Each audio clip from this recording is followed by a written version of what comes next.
This is CGTN, China Global Television Network.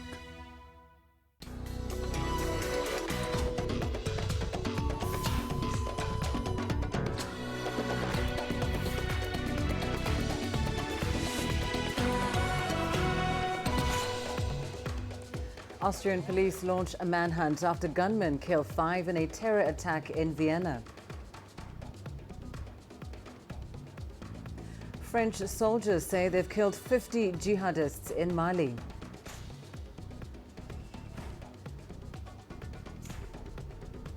And voting begins on Election Day in the US in what's seen as a tight race between Trump and Biden. Hello and a warm welcome to Africa Live on CGTN. I'm Lindy Mtongana in Nairobi. Also ahead this hour. Egypt seeks new markets for its textiles in Kenya and Tanzania. And in sports, Ugandan athletes lead nomination for the World Athlete of the Year award. We start the hour in Austria, where multiple gunmen opened fire across central Vienna. 5 civilians have been killed and one suspected attacker shot dead by police. Austrian Interior Minister Karl Nehammer described the dead suspect as an Islamist terrorist. The Vienna police chief says further details on the attacker's identity will not be provided so as to not endanger the investigation. A large area in the city has been cordoned off as police search for a second suspect. The city's mayor said 15 people have been injured. 7 of them are in a critical condition. Austrian Chancellor Sebastian Kurz called the incident a repulsive terror attack.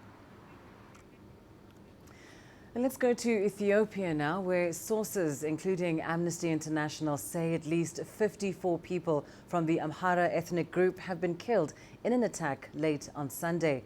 Local authorities suspect an armed group, the Oromo Liberation Army, that was behind the attack. The incident was in Gawakanga village in the rest of Oromia state. The attack took place a day after National Defense Force troops withdrew from the area unexpectedly and without explanation. Witnesses say dozens of men, women and children were killed, property looted, and what the militants could not carry away, they set on fire.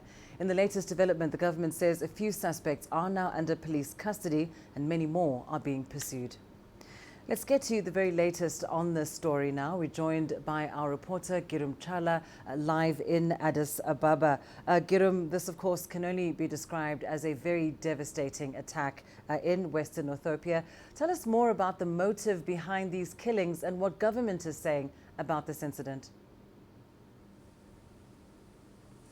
Well, Lindy, the attack, as we've said, that claimed lots of lives in Ethiopia is something that can be expressed also as one of the saddest stories that the country has heard in recent days, because killings are happening here and there in this Eastern Africa nation. To answer your question, Lindy, so far the people or the faction, the OLF, the Oromo Liberation Front faction called Shane, which the government claims is the one behind these killings, has said nothing. But we are hearing that the motive behind killing this Amhara ethnic group people is to trigger perhaps yet another ethnic-based conflict in this country, and so many other commotions in different localities of this Western Ethiopia region. As you remember, back a few months back, Unfortunately, we seem to have lost Girum Chala there. We do apologize for that. We'll hopefully get him back a little later. Let's move across to the Sahel region now. The anti-jihadist Operation Barkhane claims it's executed more than 50 Islamic militants aligned to Al-Qaeda in airstrikes in central Mali. The French-led security forces say they also captured 4 terrorists. The offensive took place in an area near the borders of Burkina Faso and Niger. Explosives and a suicide vest were recovered during that crackdown. The group is suspected to have been preparing to attack an army position in the region. The operation was launched after a drone detected a large motorcycle caravan in 3 border areas. Mali has been struggling to contain a brutal jihadist insurgency which first emerged in the country in 2012. Et je voudrais I would like to reveal an operation of great importance which was carried out on the 30th of October in Mali by the Burkina Force and which made it possible to neutralize more than 50 jihadists, the equivalent of a battalion, by also confiscating weapons and equipment.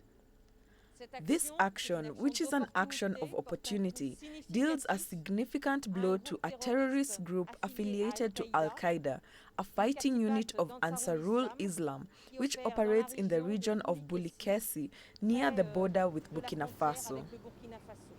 Meanwhile, military leaders from Libya's warring sides have held face-to-face talks in the oasis town of Ghadames. These discussions are the fifth round of United Nations brokered talks. They were held less than 2 weeks after the two sides inked a permanent ceasefire in Geneva in late October. The UN mission in Libya said the meetings would last through Wednesday. They are expected to tackle the implementation and monitoring of the Geneva ceasefire, along with details on how to verify possible violations. The Geneva ceasefire deal includes the return of armed groups and military units to their camps, and that all foreign mercenaries exit the oil-rich country within 3 months. So what we have seen once again is from this courageous committee, these 10 officers who have come together, is a determination to move forward quickly. They decided that this meeting would be held in Libya. To Cote d'Ivoire now, where President Alassane Ouattara has been declared the winner in Saturday's presidential poll. The country's electoral body announced that Ouattara received 94.7% of the vote.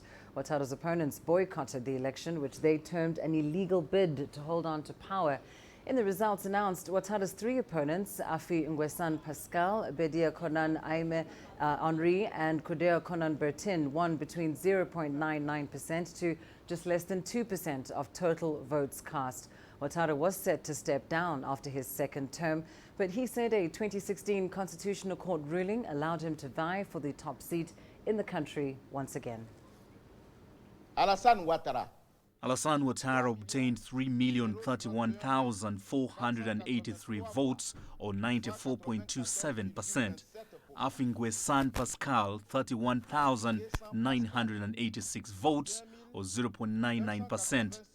Bedi Konan Aime Henri, 53,330 votes, or 1.66%. Kudeo Konan Bertin, 64,011 votes, or 1.99%. Mr. Alassane Ouattara is therefore elected President of the Republic. Now let's return for a moment to one of the key stories we are following today, and that is of an attack in Ethiopia on Sunday that left 54 people dead. This was in the Oromia state, and it is believed that the Oromo Liberation Army, or at least a faction of that army, may be behind this attack. Our correspondent, Girum Chala, joins us now live once again from Addis Ababa. Girum, when we last spoke, you mentioned that this faction of the Oromo Liberation Army, is perhaps looking to trigger ethnic clashes. Tell us about the root causes of this tension between these ethnic groups and what government is trying to do about it.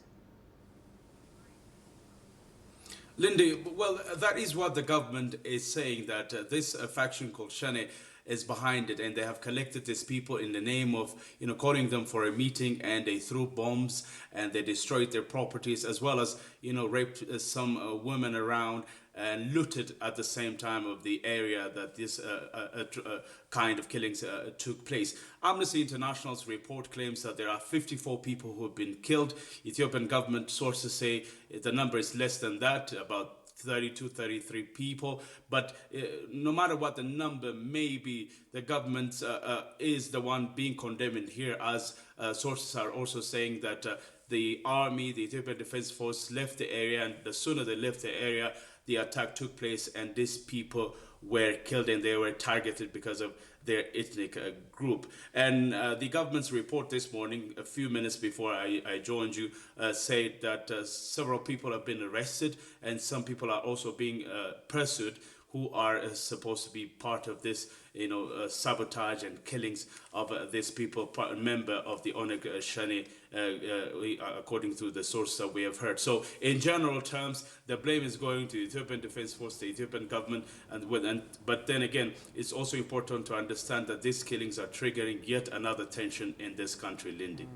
Thank you so much for that update. Girum Chala joining us there from Addis Ababa, adding, of course, that a number of the suspects in this devastating attack have now been arrested. Let's turn now to the latest news coming out of the United States. It is officially Election Day.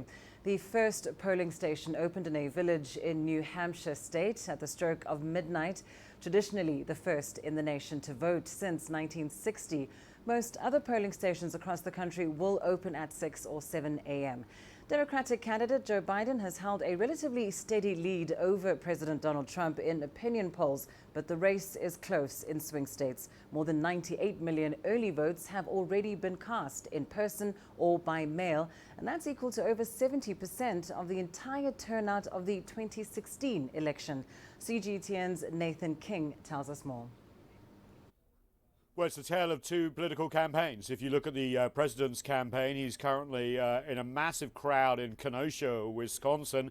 People tightly packed together in cold weather, very few masks being worn. This is not a COVID election for him. He's recovered from COVID and he's almost using it as a metaphor for the country's ability to recover from it. Unfortunately, as you just spelled out beautifully there, unfortunately, is that the cases and the statistics and the science does not agree with him. Now, if you look at Joe Biden, who's currently campaigning in Pittsburgh, he was wearing a mask until he started to speak, and in front of him are not people, but people in their cars. It's like a drive-in movie, but it's political speech. It's very American in a way, like tailgate parties at football games, but essentially they're keeping people socially distanced. And when America votes, though, America will be heard. When America's heard, the message is going to be out loud and clear. It's time for Donald Trump to pack his bags and go home. Go home. The other big thing changing, of course, is the way people vote. You've seen that nearly 100 million Americans have already voted. That's about 73% of the total of 2016 before Election Day, which, of course, is just a few hours away. Quite incredible. Now, a lot of these people have voted in person, but a lot have also sent in mail-in ballots. This is something that has been arranged in the past. In fact, soldiers have done this since the Civil War. But the US president doesn't like it. He's railed against it. In the last hour or so, he's tweeted saying the Supreme Court decision on voting in Pennsylvania, by the way, this allows ballots that come in postmarked November the 3rd to be counted a few days afterwards. He doesn't like that. If it will allow rampant and unchecked cheating, he says, and will undermine our entire system of laws. It will also induce violence in the streets. Something must be done. For the cheating. And when the Supreme Court gave you an extension, they made a very dangerous situation, and I mean dangerous, physically dangerous, and they made it a very, very bad, they did a very bad thing for this state. They did a very bad thing for this nation. You have to have a date. You can't extend dates. This is the big worry, is that the huge mail-in vote count, especially in states like Pennsylvania, which aren't counted until the day of the election or some days afterwards, will potentially delay the result, allowing for legal challenges. They've lost a legal challenge, the Republican Party in Texas, where people were using drive-in votes, and they sought to throw out 120-odd thousand. That looks like it's been knocked back by not only the Supreme Court of Texas, but also a federal judge, but that could happen. So COVID is really not just dominating in terms of the election policies and the differences in the candidates, but very much in the way people are going about this election. Well, as Americans go to the polls to elect their president, the world is watching, including Africa. CGTN's Deji Badmus tells us why many Africans are following the polls. The United States of America is home to over 2 million African immigrants. It's also one of Africa's important strategic partners, both in terms of trade and security. That's why many Africans are interested in the outcome of the election. But the main talking point for many revolves around the immigration policy of the U.S. government. The effect of the Trump presidency in a way has impacted on Africans to a very large extent. And I'm not talking about impact on nation states of Africa, but essentially, on Africans, especially with regards to the immigration policy of the United States. Since early this year, the Trump administration has placed immigration restrictions on 4 African countries: Nigeria, Sudan, Tanzania, and Eritrea, essentially stopping their citizens from coming to settle in America. One report estimates the restrictions could affect nearly a quarter of Africa's 1.2 billion people. Do not forget that Trump envisioned an America and for Americans. And so that is what has driven the Trumpian policy at the international level. If you look at the immigration policy and the immigration tendencies of the Democratic Party, it is quite favorable to encouraging immigrants and moving into the United States. Despite unhappiness about his immigration policy on the continent, President Trump still enjoys strong support among some Africans, especially Christians who see him as standing for their ideals and values. This rally held recently in southeast Nigeria is in support of President Trump. Carrying placards and chanting his name, they're praying he wins the November presidential election. It's a measure of how keenly some locals here are following the electoral process taking place thousands of miles away. I'll be very, very much interested in, seeing the Democratic Party candidate, that is Joe Biden, very much interested in he emerging as the winner of the election. I believe under him, unlike the present occupant, Africa is going to get a fair deal. Not everyone, though, shares that optimism. Some analysts believe that regardless of who wins the election, Africa may really not count much for America.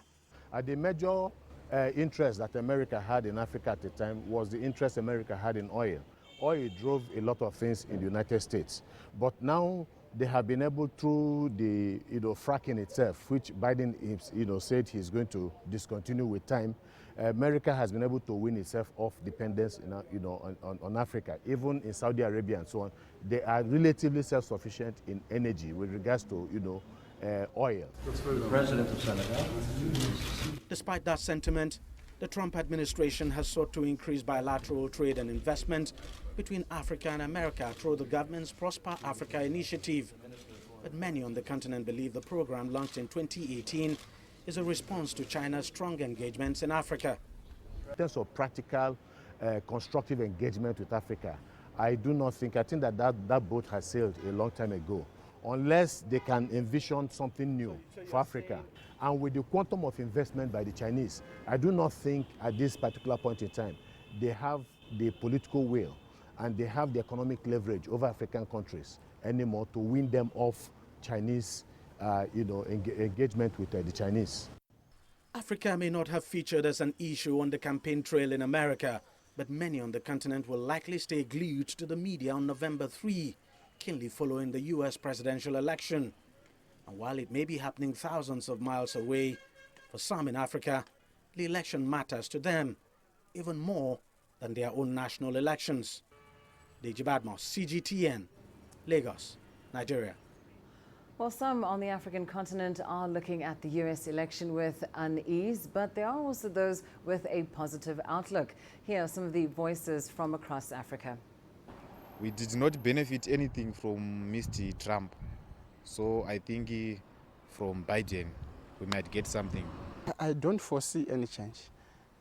It's business as usual for the Americans and their stance towards Africa. I don't think it's going to change. Nothing is going to change. I think what Africa really needs to do, the leadership, they need to find homegrown solutions to fix our problem rather than looking at America. Because America, is, like Trump says, let's make America great. And how do you make America great? By putting American interests first.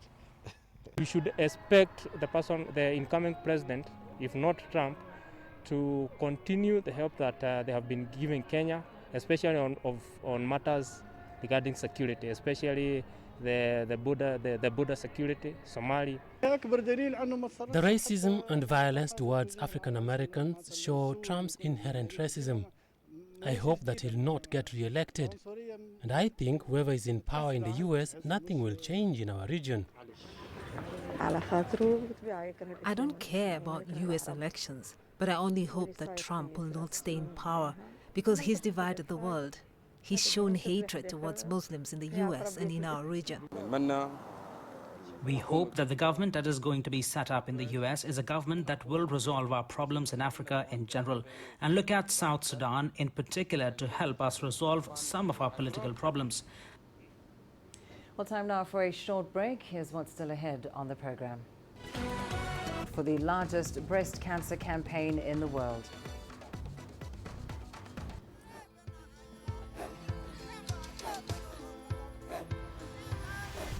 Africa is a continent of diversity, with varied climates and enchanting geography, and a people so distinct, but with a shared enduring spirit. We are at the heart of the continent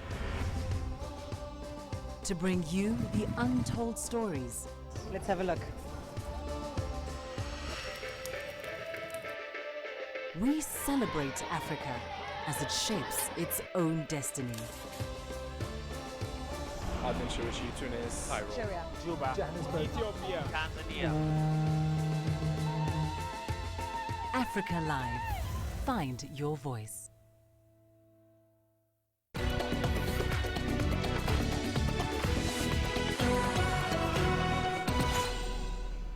We start in Egypt now, where a runoff in the first phase of the country's parliamentary elections is slated for late November.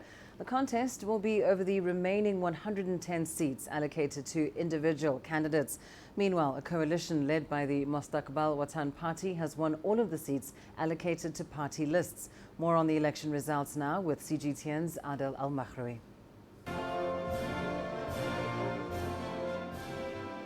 The Egyptian Supreme Elections Authority has announced results of the first phase of the parliament elections on Sunday. Voter turnout was at only 28%. Out of the 9 million ballots cast last week, 1 million were invalid. 28% in voter turnout is a much higher figure than we thought it would be. One of the reasons for the huge number of invalid votes is that it could be a form of punishment voting by many citizens who were displeased with the previous parliament. 50% of the parliament's 284 seats in the first phase were allocated to party lists, and all these seats have been won by a coalition called For the Sake of Egypt. It is led by Mustaqbal Watan. The party is a vocal supporter to the president and the government. Meanwhile, the vote for individual seats was mostly indecisive. Runoffs will be held for 110 seats out of 142 in the first phase. We have seen businessmen and political money circulating to attract voters. There was fierce competition. The decided seats were in the cities, while the rural was almost entirely indecisive because tribal and family voting is common. It's also an indication that the power struggle is not over yet. Also, because Mustaqbal Watan did not engage much in individual seats. With more than 4,000 candidates in 14 governorships, complaints about the vote were inevitable. Rights organizations and many candidates have voiced concerns over the integrity of the vote in this round. There were many violations during the voting process. I have witnessed some myself. Monitoring at some of the ballot stations was weak.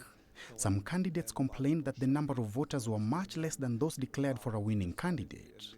It is crucial for the state to investigate because the reputation of the election and the country is at stake. The first phase's runoffs will take place on November 23 and 24, while the voting in the second phase of the parliament will take place on November 7 and 8. It will be over the 50% remaining seats of the parliament. Adel Al-Makhraoui, CGTN, Cairo. Well, as the COVID-19 pandemic continues to ravage the world, we look at those who have already contracted the virus and survived. In South Africa, we speak to Refilwe Tlhabela, who tells us that she largely ignored the government's guidelines to deal with the spread of the coronavirus and ended up contracting it. CGTN's Yulisa Njamela has more on the story. Refilwe Tlhabela is a COVID-19 survivor. She's one of thousands of South Africans who have contracted the disease since it came to these shores in late March. According to the Health Ministry, the cumulative number of detected COVID-19 cases in South Africa is currently just over 700,000. We first asked Refilwe what she felt like that made her seek help by going for a test. So I started feeling some chest pains. The pains just wouldn't stop. Then I would feel so much heat, sweating and all. My tummy then started being sore, with cramps, and I had diarrhea. When I tested, my temperature was 40.8 degrees. I was so scared. She immediately admits that she was in fact being reckless and negligent, that she failed to observe COVID-19 protocols set out to stop the spread of the pandemic. I was not wearing a mask every day, you know, even though the government kept telling us to do that. I think that's why I got the virus. So I learned a very hard lesson. Refilwe tells us that she was quite scared when she found out that she has the virus, but she was determined to do the right thing to beat it. I had to separate from my family. You know, for us it's hard to do that because I stay in a shack, but I had to. So I isolated myself for 14 days. I used all kinds of flu medication, and I also used traditional medication that we use for all kinds of ailments. I steamed all the time as well. While she took every precaution, Refilwe says she still infected her sister. She believes, however, that the infection occurred before she knew that she was carrying the virus. Her sister also followed the proper procedures as set out by the government and the World Health Organization. She also survived. The South African government continues to implore citizens not to panic, but to continue to observe the protocols, to wear a mask, wash or sanitize hands, and keep a social distance. Yolisa Njamela for CGTN in Johannesburg, South Africa. Now, October was Breast Cancer Awareness Month, and this year Egypt aimed to set a new Guinness World Record for the largest breast cancer campaign in the world. Here's Adel Al-Mahroui with more. The Great Pyramids of Giza radiated pink light all night as Egypt amazed the world. Last month, the country has reached more than 500,000 women with its A Heroine Story campaign, making it the biggest health campaign in the world dedicated for breast cancer to provide early diagnosis and create awareness. It's a new achievement for Egypt in the World Guinness Book of Records. We named it a heroine story because all women are, whether she's a mother, a spouse, a sister, or a colleague, or a friend. She's a support to her community, and each of these heroines are subject to breast cancer. Our role is to help them with early detection.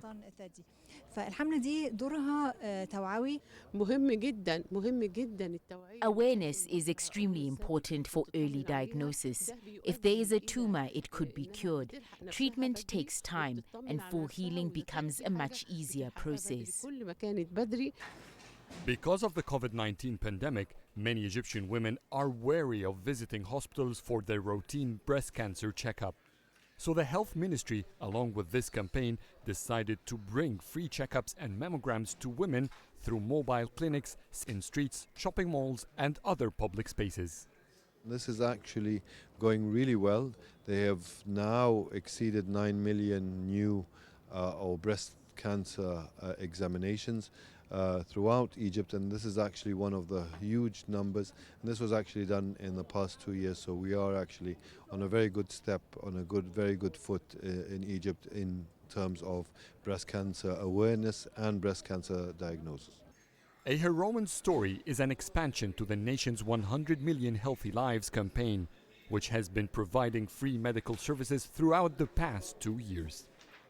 Egypt only registers 20,000 new breast cancer cases every year. The country is on the low side compared to the global average for the disease per capita. Adel Al-Mahroui, CGTN, Cairo. The cactus plant has been known to affect ecosystems across Africa. The Laikipia Permaculture Center in Kenya is now creating value from the invasive cactus and is protecting the environment in the process. CGTN's Nick Mudimba finds out how. The prickly cactus plant is a danger to the environment in so many ways, but the Laikipia Permaculture Center is now using the plant to make 3 products. After we get the fruit, we wash, then we extract the pulp. After we get the pulp, there is 3 products we make out of the pulp: juice, jam, and wine. For the process of juice, we just get the pulp, then we pasteurize to 70 degrees. After 70 degrees, then we cool it to 60. Then I pack it to the bottles. These ones, 1 liter bottle and a half. Then for the process of wine, when I get the pulp, I dilute to one pulp, 2 liters of water. Then I ferment for 14 days. After 14 days. This plant as an example of an international company. And we have also seen a lot of other people from China, from Europe, coming to find out if we have enough oil out of the cactus seed that we are producing, because it's one of the expensive oils in the world that's used in the cosmetics. About 70 kilometers from the Permaculture Center, the cactus leaves are crushed here to make biogas, which is then used as a fuel. This helps the local community that used to cut trees to get firewood. This in turn protects the environment. Everything here is managed by a women's group from the area. We grind the cactus leaves in a machine for 3 minutes, and then we slowly mix it with water and develop a heavy solution which we put in the feeder. It goes down and gives us gas. When we are ready to use the gas, we separate the gas and water using the valves and funnel. Then the gas goes through the pipe to the cooker.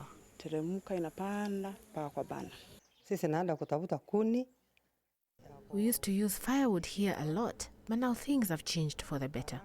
We are very happy. Now, the cactus plant are a danger to biodiversity, and of course some animals eat them and die. Society here is benefiting big time courtesy of this plant. So the scorecards are actually presentable here. Will they have to plant more or get rid of them? But look, the bigger picture is actually that the community here is benefiting from jam, juice, yogurt, and of course the biogas. What next for them? Plant more or get rid of them? Nick Mudimba, CGTN, Laikipia County, Kenya. Well, let's take a short break. Your business news up next. Coming up, Egypt seeks new markets for its textiles in Kenya and Tanzania. And South African Airways just misses liquidation. Situated in the winelands region of South Africa, Wellington is the only town apart from Cape Town where minstrel troops celebrate New Year, a culture that's been around since the days of slavery. The carnival brings joy and a sense of belonging to the many communities where alcohol and drug abuse are rife and half the youth is unemployed. Music is a sweet thing. Music brings people together. Music will stop violence. Concerned community members believe that by encouraging the youth to join in this vibrant tradition, they will follow an alternative path to a more positive future.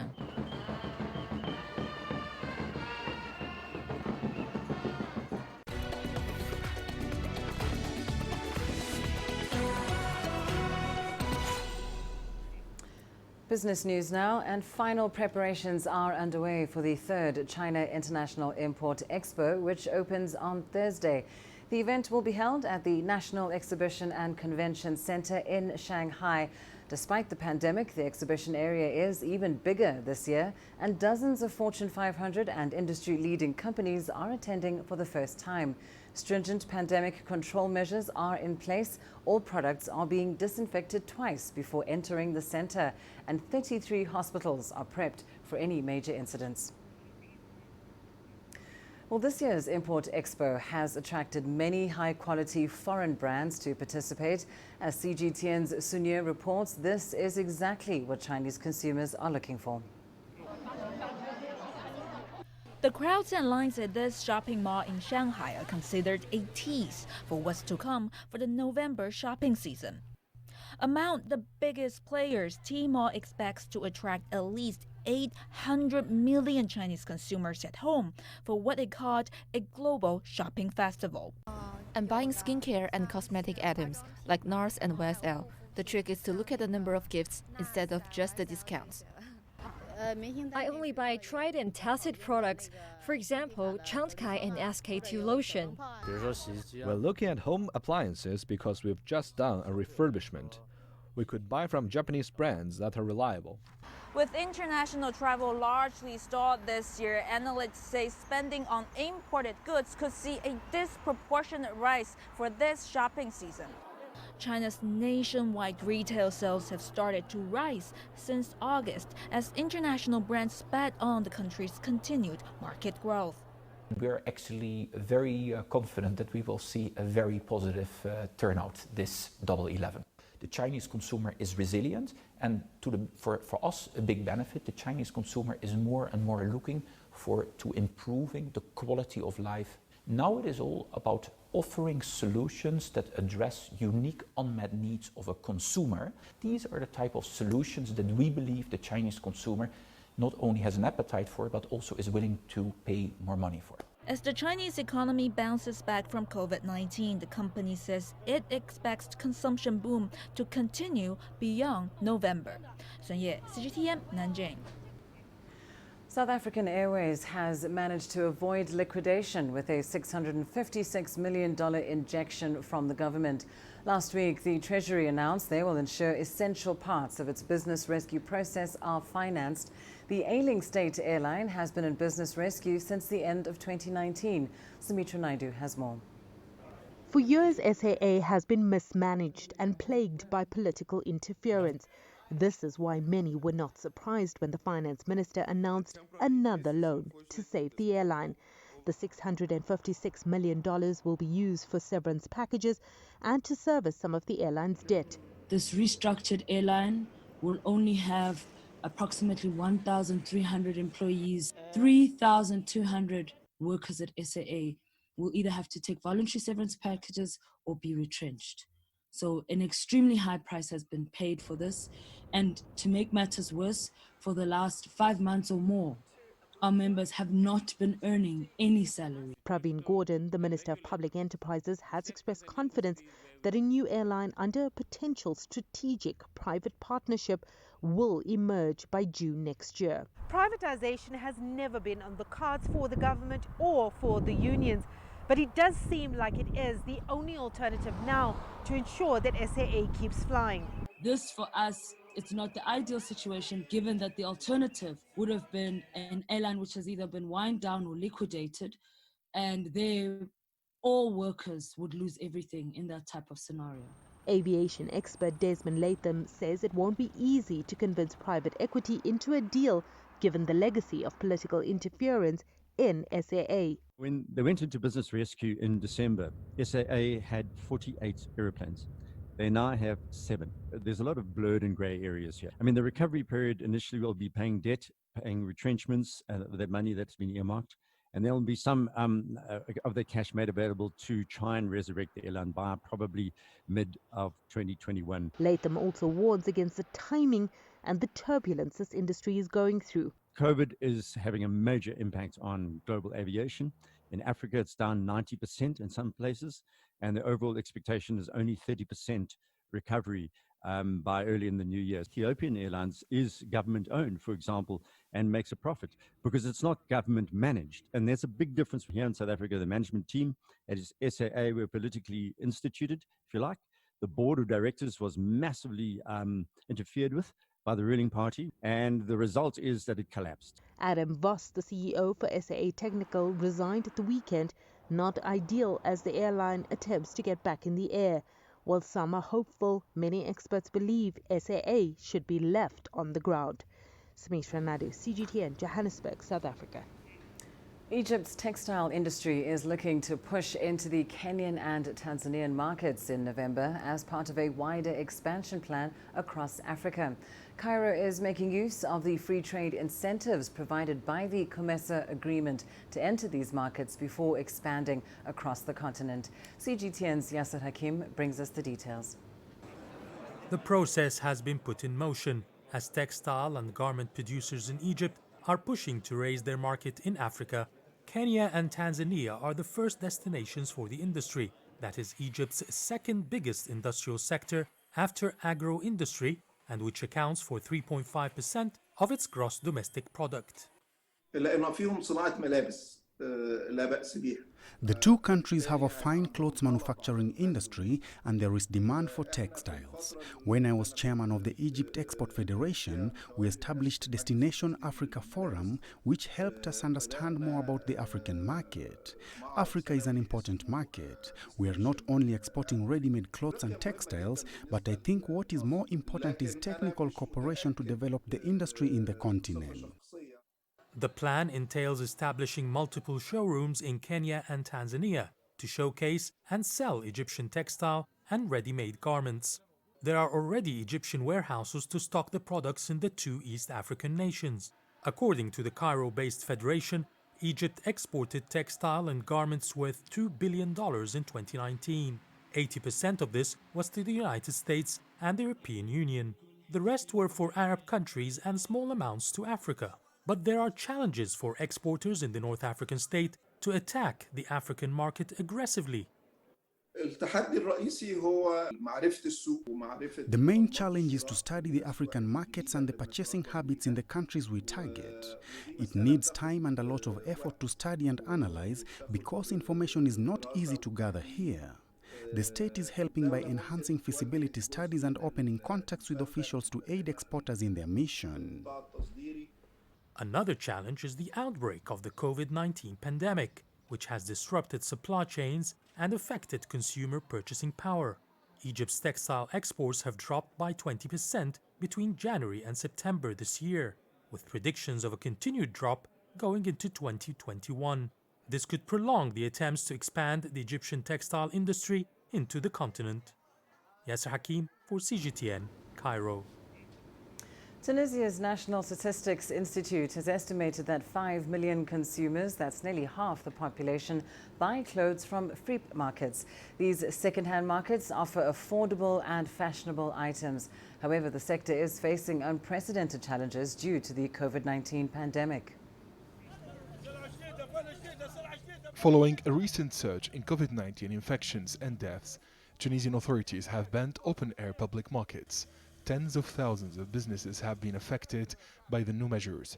This is one of the few open free markets selling second-hand clothes in Tunisia. The state has caused the bankruptcy of thousands of free businesses. According to the latest health protocol measures, our presence here as free vendors is illegal. Are we supposed to stay at home for months? The government did not offer solutions. The free is for all social classes. The poor, the middle class and the rich buy their clothes from these markets. According to the National Institute of Statistics, the purchasing power of Tunisian consumers fell to its lowest levels in 10 years. A partial lockdown and nightly curfews, especially during the weekends, have deepened the economic and the social crisis. I cannot afford to buy new clothes for my family because it's very expensive. This old free market is the refuge of the population where everyone can buy cheap items. However, the pandemic has caused a sudden hike in prices. Analysts say the COVID-19 crisis has changed consumer spending in the North African country. Tunisians have picked up new trends over the past 9 months. They're using old clothes to make face masks. They don't spend much on new and fashionable clothes because of social distancing, remote work, and the ban on public meetings. Tunisian wholesale and retail merchants agree the free sector has been hit hard by the pandemic. The syndicate of free vendors estimates 3,000 businesses in the sector have shut their doors since March. The Tunisian Ministry of Trade has revealed that the import of the free has become more expensive due to the crisis facing many European and North American exporters. Both the quality and quantity of second-hand items have been affected in recent months. Adnan Shawishi, CGTN, Tunis. And that's where we leave your business news. Here's what's still ahead on the program. Coming up, a Zambian officer serving in South Sudan is set to receive the UN Policewoman of the Year award.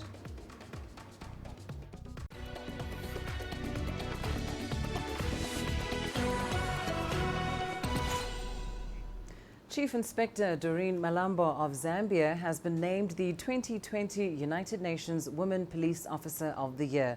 Malambo is set to receive the award from the UN in a virtual ceremony today. She's currently serving in the UN mission in South Sudan. CGTN's Joy Kiruki has the details. Chief Inspector Doreen Malambo is a woman on a mission. She serves as a gender advisor in Juba, South Sudan. Malambo was first deployed there in 2016 amid widespread violence in the country. I had no direction during the first day of the crisis. And then the second day, of course, we were following the radio announcements. And then when they called upon the ANPO officers to come out and help the South Sudanese who were running through the camp, I was one of the first females to just come out. I didn't even have a protective jacket. Malambo helped establish the Stand Up for Rights of Women and Girls initiative under the United Nations Population Fund, UNFPA. The initiative has helped reduce and prevent sexual and gender-based violence in South Sudan. If me, as a police officer who is in uniform, I tremble, I show fear, then there will be no hope for these South Sudanese women. So I started advising them, encouraging them, telling them that it will all go. As part of the project, she created a network of groups led by male police officers to engage other men in the community. When I ended my first mission in South Sudan, that was in 2018, I just stayed 3 months in my country, and I was called back on quick return because of the works which were recognized on the women empowerment. Malambo admits she too was a victim of domestic violence. I got married at a certain point and had 3 children. I divorced because the man was abusing me. That's what prompted me to even be a mouthpiece for other women to fight this violence, because it is not good at all. I faced it and I stood firm to fight it on my own. Malambo has served in other African countries, including Liberia and her home country, Zambia. In Liberia, she helped the national police to prevent and investigate domestic and gender-based violence. Her award ceremony takes place during the 15th United Nations Police Week. The United Nations Women Police Officer of the Year award recognizes the exceptional contributions of women officers to UN peace operations and to promote the empowerment of women. Joy Kiruki Juma, CGTN. And here's what's coming up in your sports news up next. Ugandan athletes lead the nominations for the World Athlete of the Year award.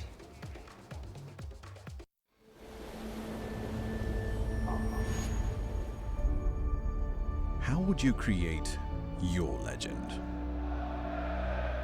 On the fields, on the tracks, in the arenas of Africa. Were you born to be a player? Could this moment be yours?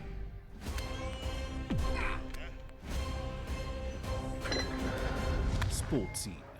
Find your game.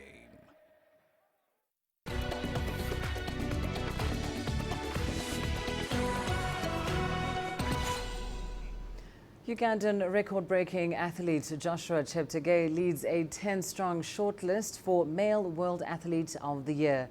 The World Athletics governing body released a shortlist that puts the Ugandan athlete at the top after breaking world records in the 5,000 metre and 10,000 metre on the track and the 5 kilometre on the road this year.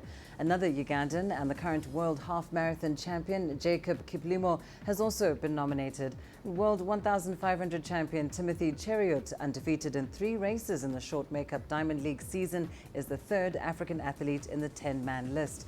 The list will be whittled down to 5 by a combination